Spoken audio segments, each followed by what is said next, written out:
It is the coldest, the windiest, the harshest place on Earth.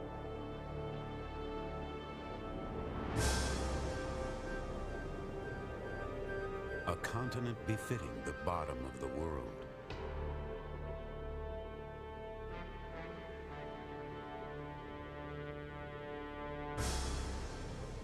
And yet, for one man, Antarctica was once paradise. Now he longs to reclaim it. Norman Vaughan is chasing a dream that began a lifetime ago. He's a hero and is a living legend. He's also human. Go ahead. Go ahead. At the top of the world, in Alaska, he is setting out to do the impossible, to venture deep into Antarctica by dog sled, to be the first to conquer the mountain that bears his name. This is an impossible dream. Antarctica's too expensive. He's too old. Hey, ha! He will defy the odds, and he will risk his life, all at the age of 87. You know, he might not go much farther. He's running out of time. He's at the limit. A man, a mountain, a dream. They share the same name, Vaughan.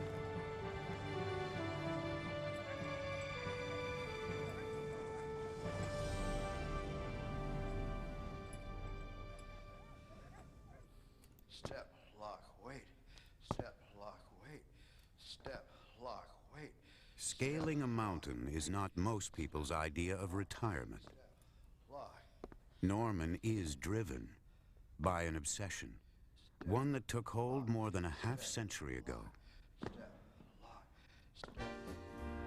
The roaring 20s, flappers and flyers. The babe is king, and adventurers are rallying for the last great age of exploration. They're off, on their way at last. It is the tingling moment. It's win or lose now, life or death. Richard E. Byrd is launching America's first expedition to Antarctica. His goal, to fly over the South Pole, a feat as daunting in its day as sending a man to the moon. Byrd's dream seizes the imagination of the world and a young man. At age 21, Norman drops out of Harvard to take part in the adventure of the century. The expanse of it all, you look every direction in a clear day, and holy mackerel, it's just awe-inspiring to think that you are just a tiny little speck on this great big planet. We were closer to God on that trip than at any other time in our life, because we realized how insignificant we all were to this great big Earth. Norman came of age in Antarctica. He became lead dog musher. He scouted unexplored terrain, faced death, and had the time of his life. So indebted to Norman was Admiral Byrd that he christened a peak in his honor, Mount Vaughan. And of course I said to myself, I want to go back. And for years I've been thinking of it, not knowing how I could ever do it. I want to climb that mountain.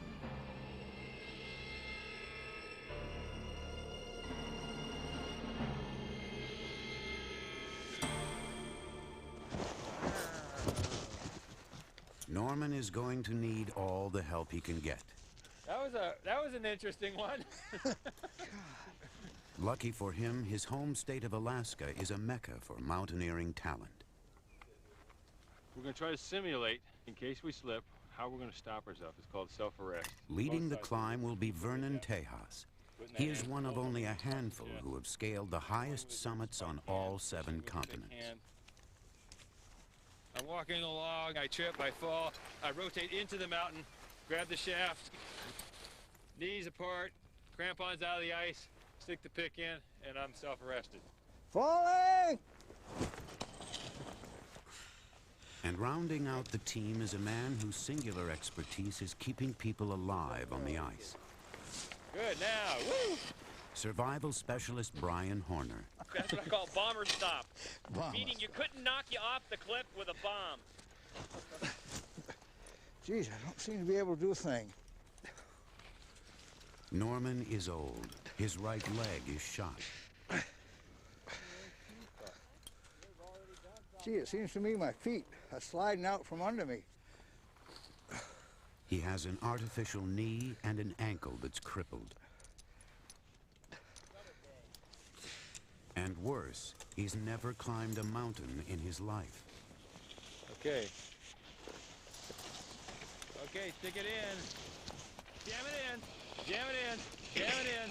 Jam it in. Jam it in. Woo! This living legend has a lot to learn. In Norman's day, technique was all trial and error. It was too new in the game when nobody knew anything about it. We just roped around our waist and thought we were safe. Mental satisfaction that wasn't any good at all. We'd have killed ourselves if we'd fallen. With every step, there was the danger of crevasses, deep cracks in the ice, often hidden by a thin veneer of surface snow, until it's too late.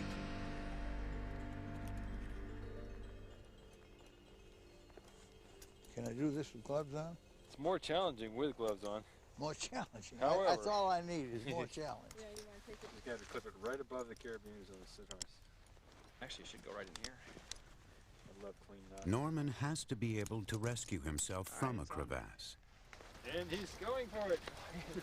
Okay, now the trick part. Push down with your feet, not on the snow, but on the rope. Okay? Push down now.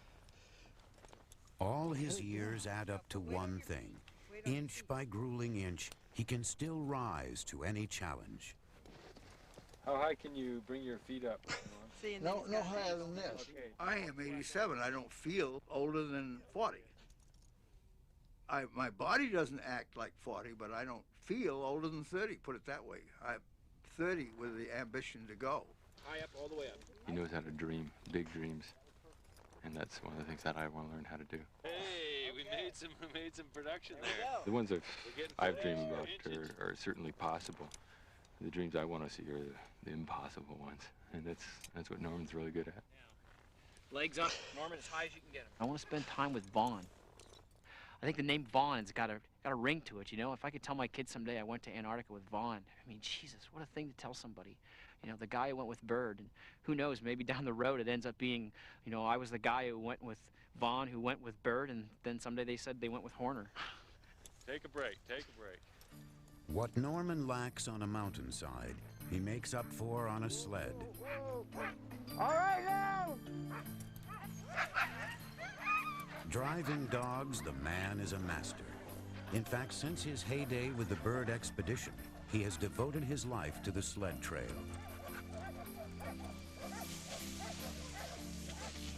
As an explorer, an Olympic athlete, he even commanded an elite search and rescue team of dog drivers in the Second World War. But he saved his best for last, the Iditarod dog sled race. All right, go ahead. Since age 71, Norman has competed nearly every year. In fact, it was on the trail that he and his wife, Carolyn, fell in love. Hey, how are ya? She's more than 30 years his junior, and now the expedition's second in command. Okay, now we gotta get your... It was really strange for me to be attracted to a man who was 80 years old. I kept thinking, my God, this is crazy. But the undercurrent was this, both having the love of adventure. He's a dreamer, which is the reason, you know, we're doing this, but it also means his head is in the clouds and his feet are way off the ground. But dreams alone won't be enough. Norman Vaughan, good morning. Norman's cabin in Alaska has become nerve center for a $1 million venture. The key then I say the gasoline is the key. Most of the money is still only a promise. Corn? Yes, and how much cargo is that? 13,000 useful. But that doesn't stop Norman. With A&I, can't you? This is the pilot. Hopefully, make connection today. Get a good price. We'll find out real soon what we're looking at. $1,000 a drum. It's expensive fuel. Well, that's the fuel problem. Norman will need over 100 barrels of fuel to fly to his mountain, plus 20 dogs, plus 9 teammates all told, and 8 tons of gear. And every last detail had better be in place before he hits the ice, because once there, he's on his own. We got to be self-sufficient, and that makes a really big difference in the way we approach things. That's what scares me. Nobody's coming. You know, if Norman has a heart attack, or if someone falls down and ruptures something inside of them, and we've got hours to days to keep them alive, we might not be able to do that. What's in store for the expedition is anybody's guess. Where they're headed is quite literally a world away. It'll all begin at Punta Arenas, Chile. Then it's a 2,000-mile flight to Patriot Hills, Antarctica. Another flight will take them another 1,000 miles to the site of Admiral Byrd's historic station, Little America. Finally, 500 miles later, by dog sled, its journey's end, Mount Vaughan. That's the big thing. Getting back to Antarctica. I'll take a section out of my life, and you know, I might even lose my business. It took me, 6, 7, 8 years to build my business, but I can do it again. I got time. You ain't got time. So. The journey to the bottom of the world begins at an airline counter at the top of the world. This morning, the members of the Mount Vaughan expedition gathered at Anchorage International to begin their 10-week adventure. It will be filled with surprises. That is, if Bryan Horner's new haircut is any indication. I can't believe it. How are you? This is so we can pick up a bit more speed. And so Norman Vaughan hopes to add his name to the likes of Amundsen, Byrd, and Scott, men who dared to dream big. And for the next 2.5 months, 6 Alaskans will live that dream at the bottom of the world. After all these years, Norman is again heading into the unknown. December 1928. As soon as the Byrd expedition reached Antarctica, first orders fell to Norman. Admiral Byrd asked me to harness my team and take him back into the interior. And because of that, can you imagine the excitement I had?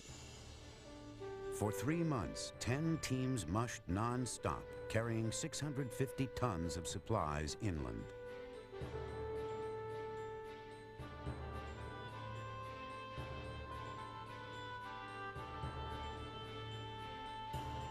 To survive the harsh Antarctic winter, fast approaching, the men built a veritable city under snow. Little America became home for 6 long months of darkness.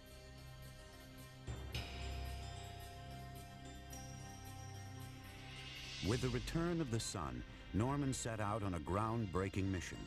He was part of an advanced team, poised to rescue Byrd should his flight to the pole be somehow forced down. I can remember that expedition clearly. We were going into land that had never been even seen or known about before. How many men can do that? How many can thrill at that? He'd even roped in 2 of his roommates from Harvard to share in the adventure. The Three Musketeers, they were called: Norman, Freddie Crockett, and Edward Goodale. And it's the only thing I'm taking. My best friend's hat, Edward Goodale, and a mountain right next to Mount Vaughan is Edward Goodale's mountain. There's the picture of the hat. For the sole survivor of the Three Musketeers, the bonds of friendship are strong as ever. I'm going to take that. First thing in. Now Norman is at last poised to retrace their epic journey. But he's still a continent away. Punta Arenas, Chile, one of the southernmost cities on Earth. The Vaughan expedition is together at last. Dog team specialists, a doctor, mountaineers, and radio operators. This is their last chance to check and recheck that everything's a go.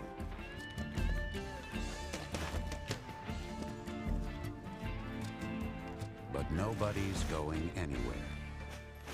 Can we get money somewhere else? I mean, can we get money promised anywhere else? How much are we deficit? Anybody got a handle? To everyone's surprise, Norman's cash hasn't come through. Hey, Bruce, I guess we need $306,000 more for Bruce. The crux yesterday was that we needed to get out a fax to the sponsors to get us money by the end of this week so that we can fly, or else everything is in jeopardy. So I'm feeling very frustrated because we've prepared for 2 years and things are not going well today because we're being let down by some of our sponsors. We're not asking for extra money. We're asking for our promised money. Exactly. Okay, and with our promised money, we'd be able to do the expedition. Commitments by a sponsor I had taken as truth, the value of which I relied upon 100%. If the decision is made to abort on Friday, what do we do from there? I don't know. I hadn't thought that far. Reality is setting in. Our time frame is shortening up now. For everyone, that is, but Norman. Oh, there has been crisis in all expeditions. I don't say every one, but all the ones that I know of. They've had trouble getting the money to go. I have felt discouraged. I felt as though the end was here, but I have not given up the hope. I didn't have a big banker. I wished I'd had, of course. I'd have called him today, or he'd be down here right now, helping us get out onto the ice. I haven't given up, and I'm not going to go home yet.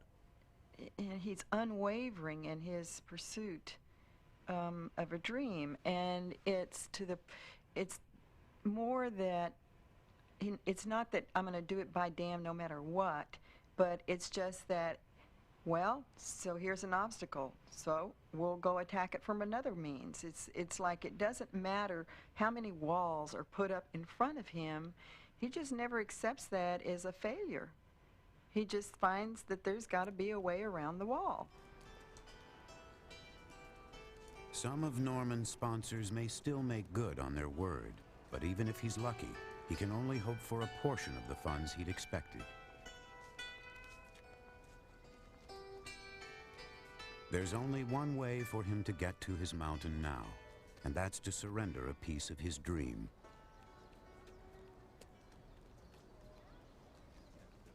No longer can he afford to fly to Little America or retrace the route he blazed with Goodale and Crockett. Instead, the mission will have to start off a lot closer to Mount Vaughan. They didn't speak much of crevasses in that area.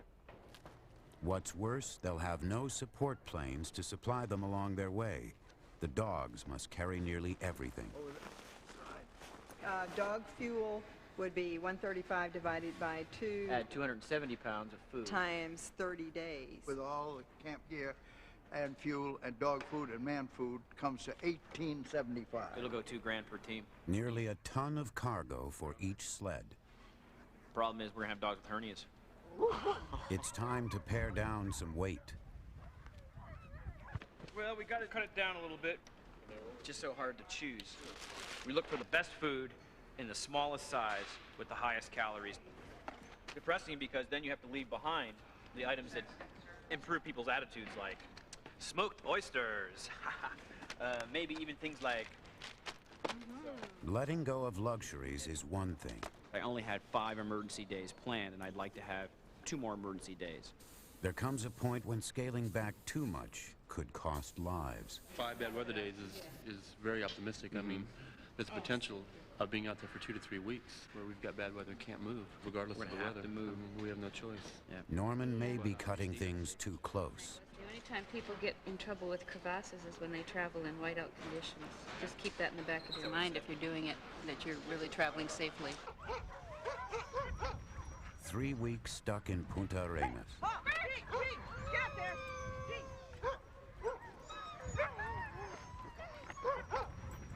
The dogs are getting out of shape. And they're not the only ones. Step, lock, wait. Step, lock, wait. The good news is the mission is at last 4 tons the lighter. The bad news, Norman's money still hasn't materialized. We should never have come down here without any money being in place. Step, lock, wait. Step, lock, wait. I'm pretty worried. The numbers aren't coming together the way I'd like them to. We're continually looking 1 or 2 days down the road for an answer. And 2 days comes and we still don't have an answer. Step, lock, step, lock. I thought this thing had 2 years of work, and then it was just click, click, click, and then I find out that it's not. Step, lock. I think we're running out of time. It's all part of the game. Step, lock. Falling. Some expedition. An expedition to Punta Arenas.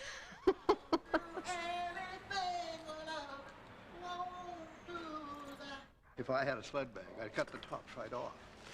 No. Why? It just Well, because squishes they're right all down. packed. They're going to move because we're going to have something on top of them. Even Carolyn is losing faith. You've got a This paper top bag. off. That's right. And Yeah, I you've got know a paper bag underneath to go through. You can do whatever you want with your sled. I'm going to do my sled the way I want. It couldn't get any worse, and the next day it'd get worse. He said, it can't get any worse, and the next day it'd get worse. God. And I get really tired and fatigued, and Norman is continuing to go. Other than that, we're all set. Norman just keeps feeling like, oh no, it's going to happen, that somehow or another it's going to materialize out of the vapors in the sky, and it's going to happen. And happen it does. Last night was a great night.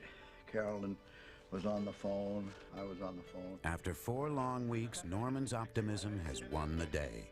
And as a result of all of that, we have some money coming. The today. expedition's funds are at last in place. Now with this, we can go. Most of the group will be flying out in a matter of days.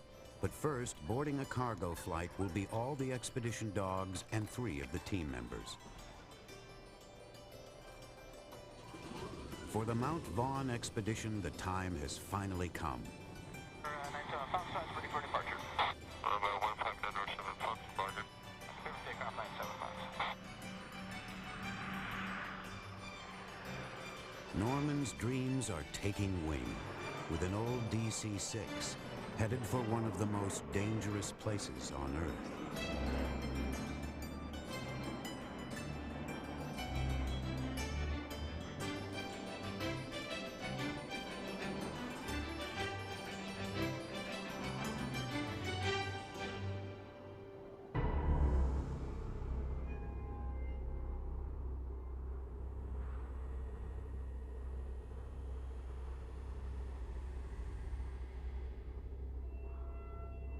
8 hours later, his dreams have turned into a nightmare.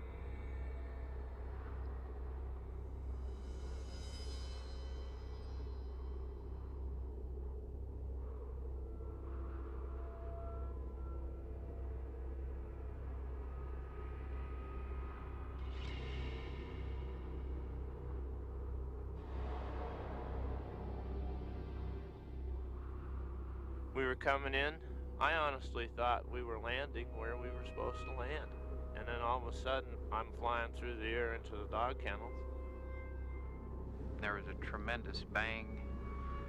It was apparent very soon that it wasn't a hard landing, that it was a crash. I mean, there was pieces of that airplane everywhere.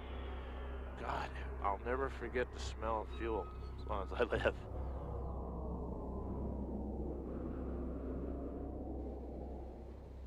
The plane came down 9 miles short of the runway.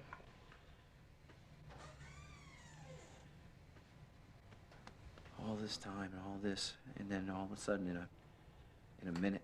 We don't know if it was weather or what. Last night, the joy of last night. Shot to hell. That puts a hole right in the bottom of your stomach. Mm-hmm. 4 dogs were lost on the ice. Amazingly, none of the men were killed. But for one of them, the news is bad. And I understand that he has a broken leg below the left knee. Jerry Vanek, the team's veterinarian, is critically injured. He has multiple lacerations to the face and also a penetrating wound to the head. They have no medical help at Patriot, but they have a wilderness medical trained person. And they're treating Jerry for shock, which is normal. The runway that should have next been speeding Norman to his goal is now loading up for a rescue mission. The Vaughan expedition is mobilized at last for all the wrong reasons. Antarctica extends a grim greeting. How you guys doing?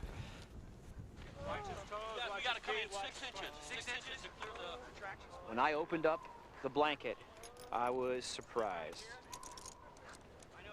He was a lot worse off than I had ever anticipated. Ripping my leg, man. Jerry? This guy's face was hamburger, man. Ripping my leg, man. The leg was extremely shattered.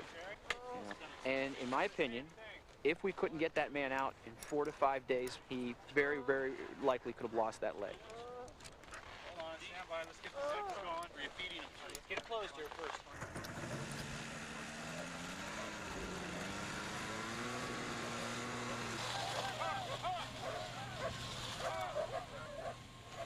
That anyone walked away from this crash is a miracle. Now the lucky survivors, Huskies and men, are headed back to safety. You want me to go ahead and cut open this bandage a bit? Sure. I think that adventurers have a short-term memory for pain.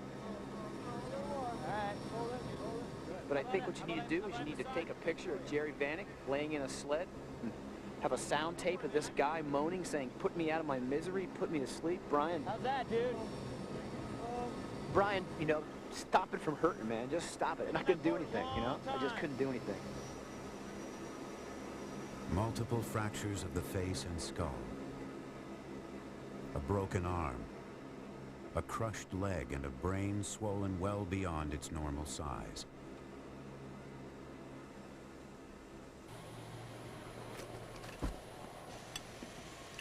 Jerry Vanek may not make it, and neither may Norman's expedition. Most of his funds went down with the plane, along with the team's morale. But Norman, as ever, is a man with a cause. I really have thought very seriously of continuing this year, and I haven't washed that out yet. I really have a feeling that we can do it if we can hit the right formula. Yet somehow Norman's rallying cry no longer holds the same sway. The members of my team that want to go, I certainly would want them to. And if we lack some one talent, we are none of us indispensable. We've got to start getting some firm information on when the fail-safe point is. I'm sorry, Brian. I can't afford this. I just can't afford to live in the hotel and eat. I'm running out of money. We had no indication it would be here more than a week. So we're pushing our envelope of financial ability to hang. My deal is I've got a life. You know, I've got to go make money again. I can't go to the 3rd week in January. So I'm out of here. I would love to see him get up to the top of the mountain. But reality to me, he might die. Maybe it's just a dream. Maybe it's a dream that should remain a dream. My memory is as white and blank as the landscape of Antarctica. I don't remember a thing. For Jerry Vanek, this has been the longest week of his life. You could take me to a bar downtown Punta and tell me it was Antarctica. Or you could open a freezer and stick my head in it and I'd believe you if you said it was Antarctica. If I could wave a magic wand and heal my leg today, I'd probably go back tomorrow.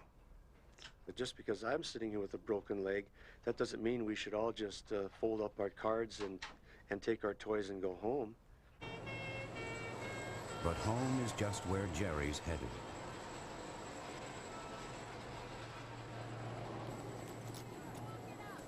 Ready? Up. Wait, you guys ready? Larry, okay. And we'll lift up and go in.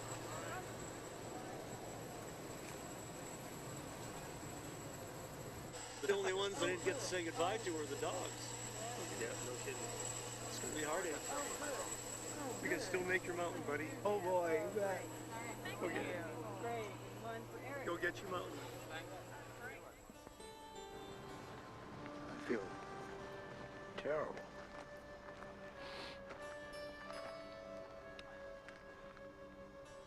But let's go out of here as soon as that plane takes off. Won't have to think about it so much. When you think about it,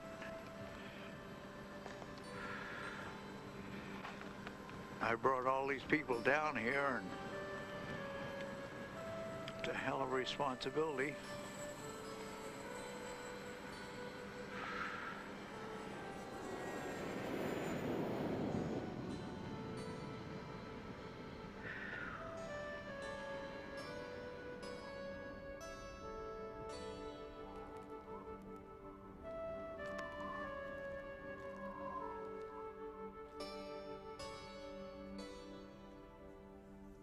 After 2 lost months in Punta Arenas, most of the team have packed up and headed home.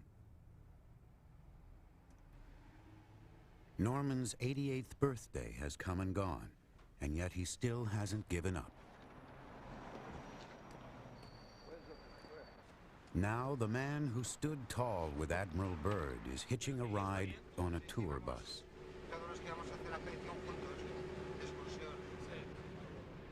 Adventure Network International runs regular polar excursions. Norman has scraped together the cash to sign aboard. Enough for him, Carolyn, Vernon, and Bryan.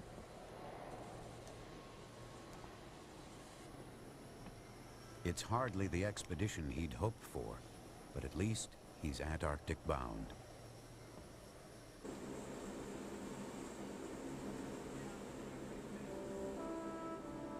Byrd once told me, Norman, don't take adventure and exploring up as your life. Go into business and have a wonderful life with what money can buy. I didn't take his advice. I kept on thinking that somehow I could get down to the Antarctic again, a place that I fell in love with.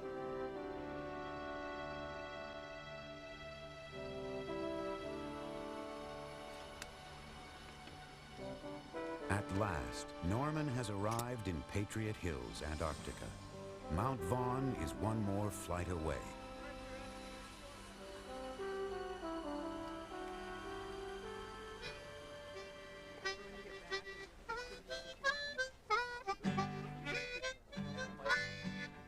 While the sun shines here, that's reason enough to celebrate.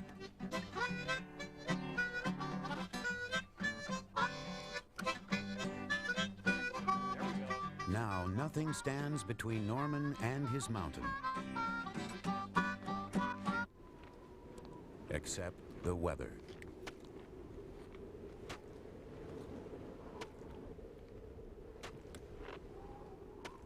You're the one who wanted to come on the survival cruise. I told you we should go with the Polynesian I know, we should dancers. have went with Polynesian cruise. But no, survival. We need to know survival, Martha. Norman isn't worried. Summer storms usually last only 3 or 4 days at a spell. Usually. Things are bad on weather. We cannot fly the distances we need to fly to get to our mountain. We haven't much time left. Over. Winds are gusting to 50 miles per hour. Temperatures have hit 20 below, with wind chill minus 84. We're still not good. We're still not looking good here. Norman had his pick of 63 summers to mount his expedition. The one he's chosen is shaping up to be the worst on record.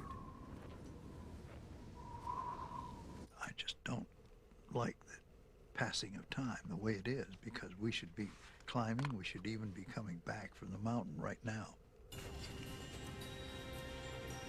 Norman is staring failure in the face, here in the very place where he once knew such glory.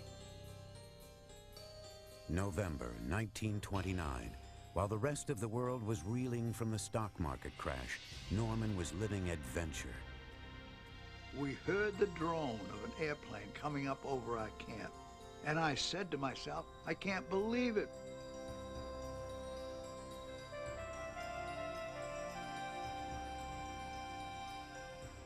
With a flag cast to the ice below, Byrd conquered one of the Earth's last frontiers, the skies of the South Pole.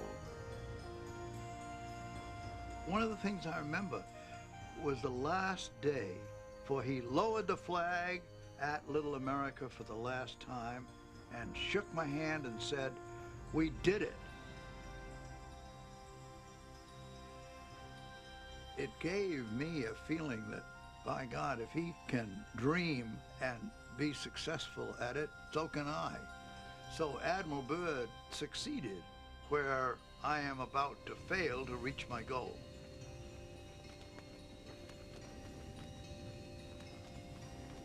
Still, Norman is hard-pressed to face the truth.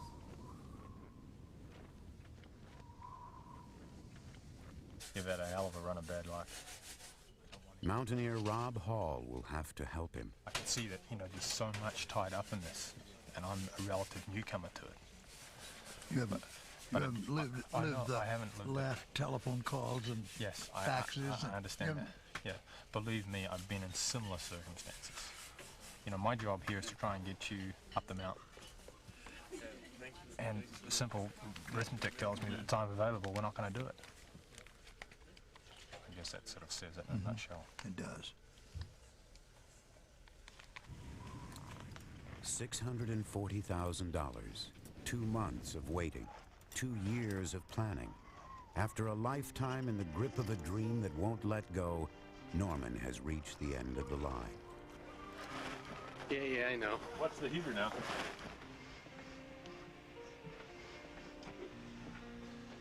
If we leave here right now and go to our tents and eat and think and talk, and gee, we'll be at confusion as to whether we're doing the right thing or not. If we decide now not to go, then we'll go with a better heart and a better feeling and a better strength toward next year. And if we don't come back next year, it's my loss, not yours.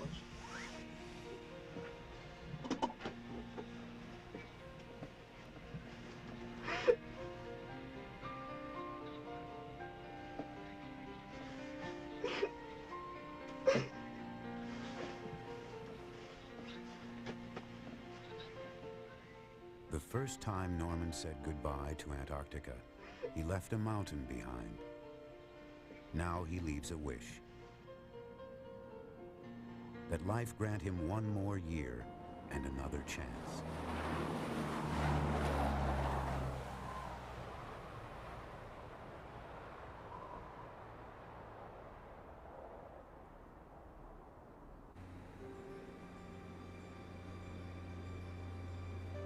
Another polar summer is newly begun. Plans have been drafted, money's been raised, and hopes are once again running high.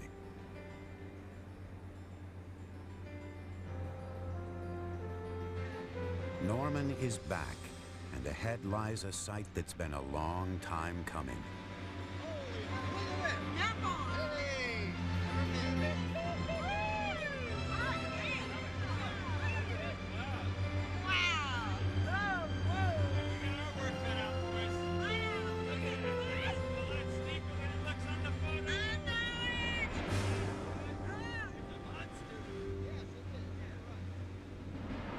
This is suddenly no dream. The peak's 10,000 plus feet are all too real, every daunting inch.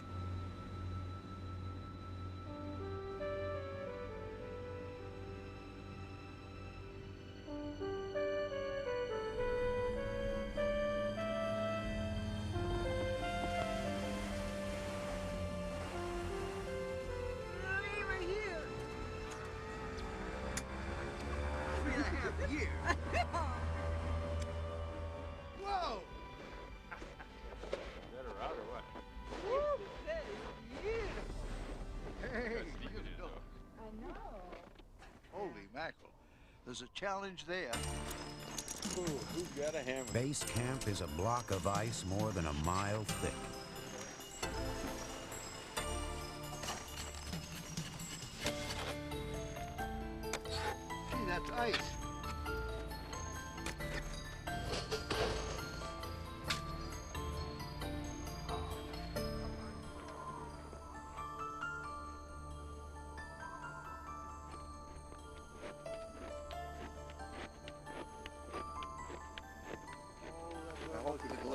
as I think it looks.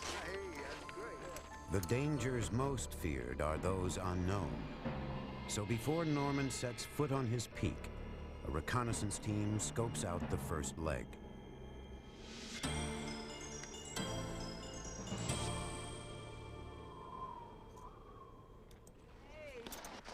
Footsteps on Mount Vaughan. You're gonna like it, sir. I will. It's a great route. This season, Norman has a new guide, one of Antarctica's best, Gordon Wiltsey. Zoom on this side, zoom on that side, but the steepness isn't really that bad, and you can just kind of duck walk your way up this thing. Gee, What, like on either side? One foot in front of the other. Great. Then it gets steep above that, and that I think is going to be the big challenge.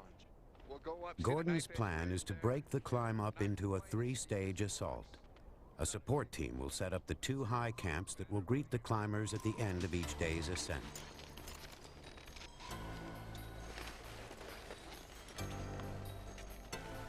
To Norman goes the honor of leading the way out of camp. I can't believe it, but we're off.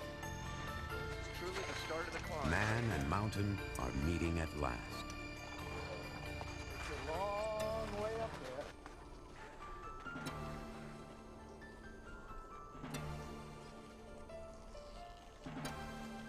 Whatever hardships lie in wait, this at least is a moment to savor.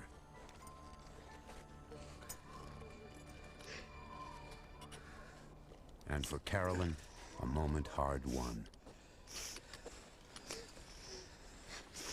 Take a break for a second.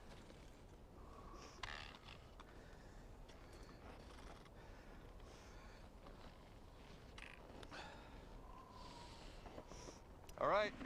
Here we go. Okay, you got a crevasse coming up. Not all crevasses are in plain sight. The slightest rise of snow could hide a fatal drop. Whoa, I almost backed into that one. Okay, the next couple of steps are going to be tricky, Norman. Yeah, I think they are. On this slope, Norman's bad ankle and artificial knee are a nightmare. Looking good, Norm.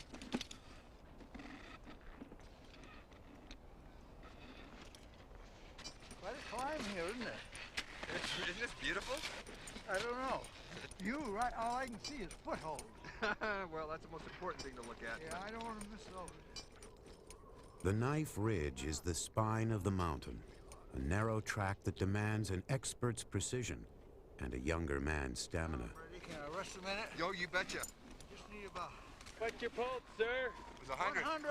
Great. 98 now. It's critical that Norman's heart rate stay below 110, so every hour he needs a quarter-hour stop. 5, 7 feet.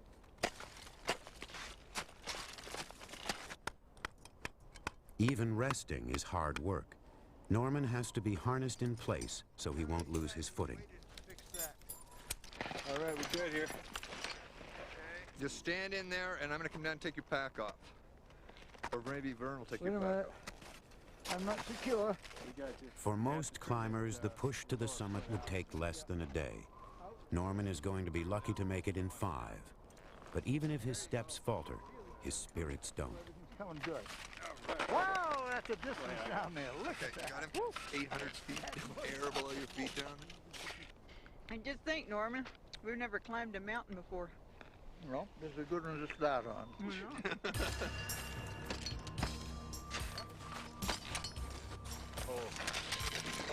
Get him in the hole. See if you get your points right. Oh, Right there.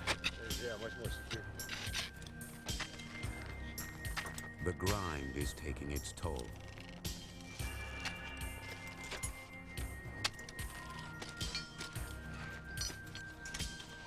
Got another 500 feet to Camp Goodell, sir. Oh, my God. The last 6 hours of Norman's 88 years have been an eternity. But at least he's 1,300 feet higher. Hey,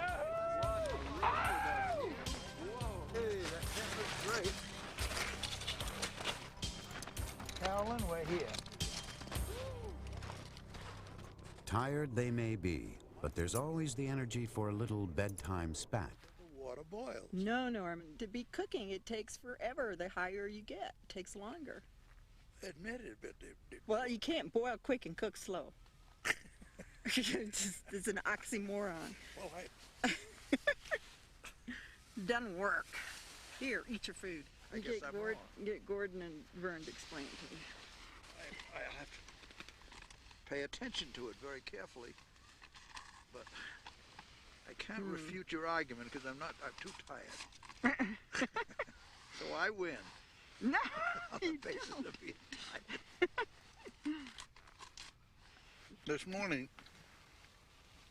I got up having spent most of last night half awake thinking about today's climb, the first day up the mountain, and all the names of the people that came to mind from my early beginning to the present time that really would like to be at the top of that mountain.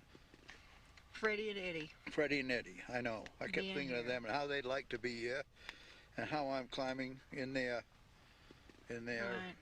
vision and in their memory. Two great fellows that went to the Byrd expedition. I don't think you knew it, but I cried almost the whole way up. I didn't cry. I know, but I did. Well, it was very emotional. Day 2.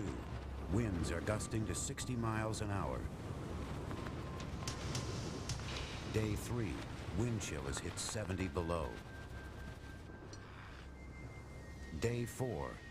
There are those mountaineers who would seize on a fleeting break in the weather to make their retreat. But there's too much riding on this climb to do that.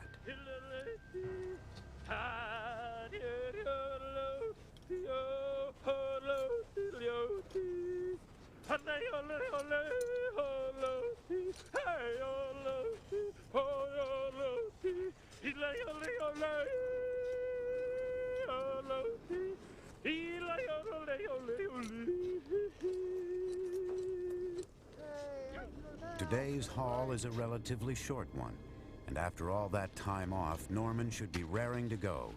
But by the climb's second hour, his every stride is a marathon mile.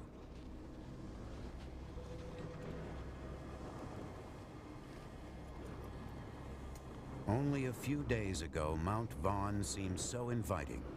Now it bears down with a vengeance.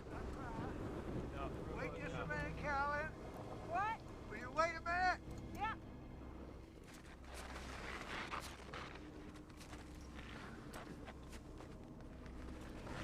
Oh, boy.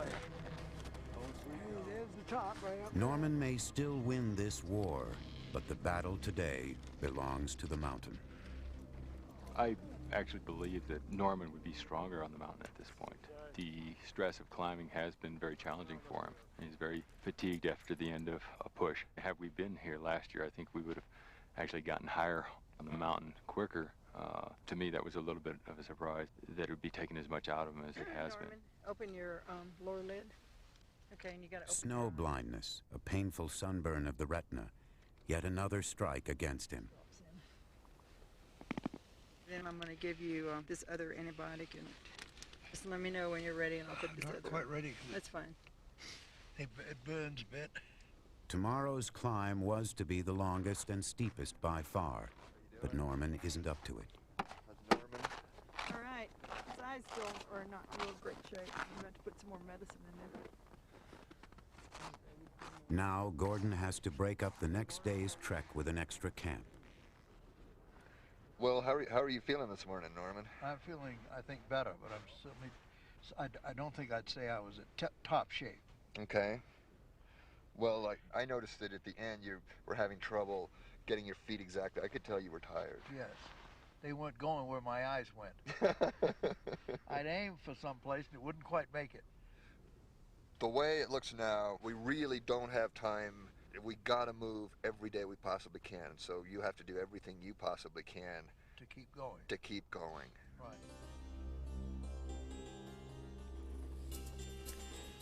Norman's climb is becoming an 8-day ordeal. Kind of destroyed, so just pop up with that right foot just a little bit. There you go.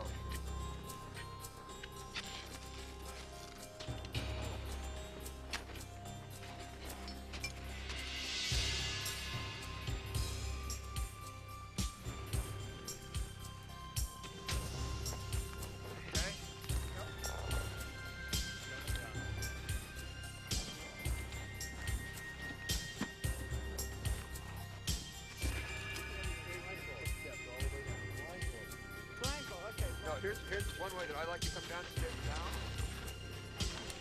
Getting better? I'll be all right, Carolyn, with my eyes.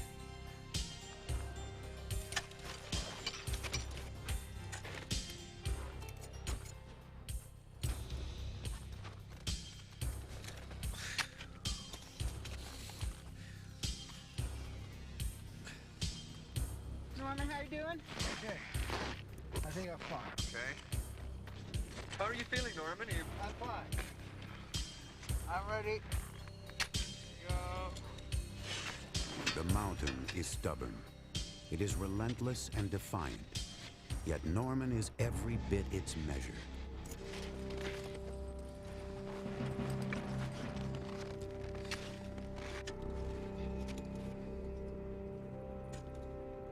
Now, 100 feet from the summit, he takes the lead. I can't believe it!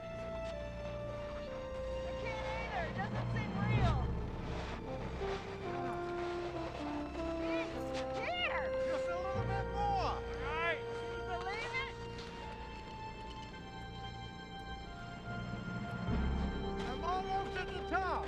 I think I'm gonna get 2 more steps. Up at the top, Carolyn!